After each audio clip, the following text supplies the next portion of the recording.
ఈ కాలంలో కొరుడు గిరుడు అన్ని ఆన్లైన్లో నడుస్తున్నాయి కదా. ఏదైనా సామాను కొనాలన్నా దుకాణం దాకా పోడు బంద్ అయిపోయింది. డిస్కౌంట్ వస్తుంది కదా, ఇంటికాడికే తెచ్చిత్తురు కదా అనుకుంటా అంతా అమెజాన్లు, ఫ్లిప్కార్ట్లు అసంటి వాటిలనే ఆర్డర్ చేసుకుంటారు. అయితే అప్పుడప్పుడు గిసంటి ఆన్లైన్ కంపెనీ వాళ్ళు కూడా కరెంటు షార్ట్ పెడతారోలా మనకు. మనం ఒకటి ఆర్డర్ చేస్తే ఇంకోటి పంపి దిమాగ్ ఖరాబ్ చేస్తారు. గట్లనే ఒక కాడైంది. అటు ఇంకేమైందో చూడాలి మీరు. ఇగో ఈ పెద్ద మనిషి తమిళనాడాయన అమెజాన్లో ప్రొజెక్టర్ ఆర్డర్ చేసిండు. ఎరికే కదా ప్రొజెక్టర్. ఇక పార్సెల్ కూడా వచ్చింది. ఈయన తెలివిగా ఏం చేసిండంటే పార్సెల్ ఇప్పేటప్పుడు వీడియో కూడా తీసిండు. అంటే వాళ్ళ మీద గంత నమ్మకం అన్నట్టు. అట్లా తీసిందే నయమైంది. ఇంతకు ప్రొజెక్టర్ వచ్చిందా రాలేదా చూడురి మీరే.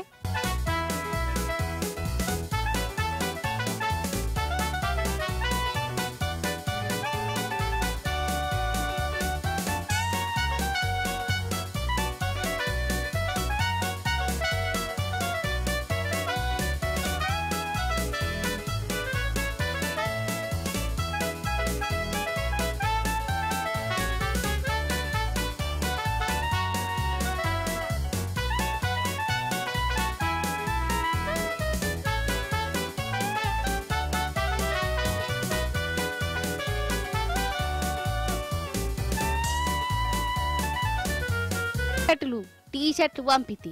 ఇక వీటిని చూసి పాపం ఈ పెద్దన్న పరిశాన్ అయిపోయాడు.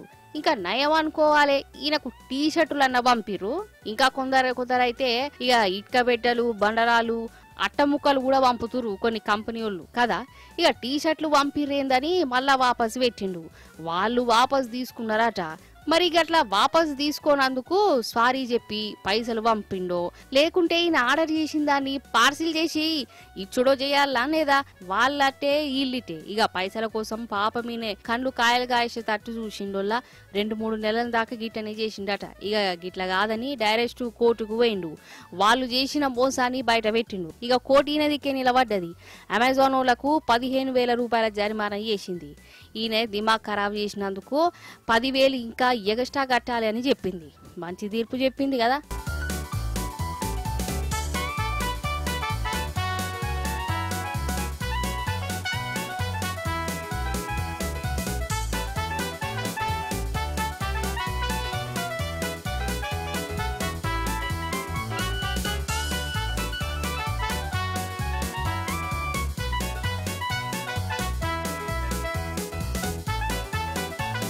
అసలు నన్ను అడిగితే గిట్లా మోసం చేసేటోళ్ళను విడిచిపెట్టే పెట్టొద్దుల్లా. ఏదో ఇంటి దాకా అత్తరు కదా అని మనం ఆర్డర్లు చేస్తే ఈ ఆన్లైన్లోనేమో దిమాగ్ ఖరాబ్ చేసుకుంటున్నారు. ఆస్మాన్ వచ్చి చేతిలో పడేదాకా నమ్మకమే ఉండలేదు కదా.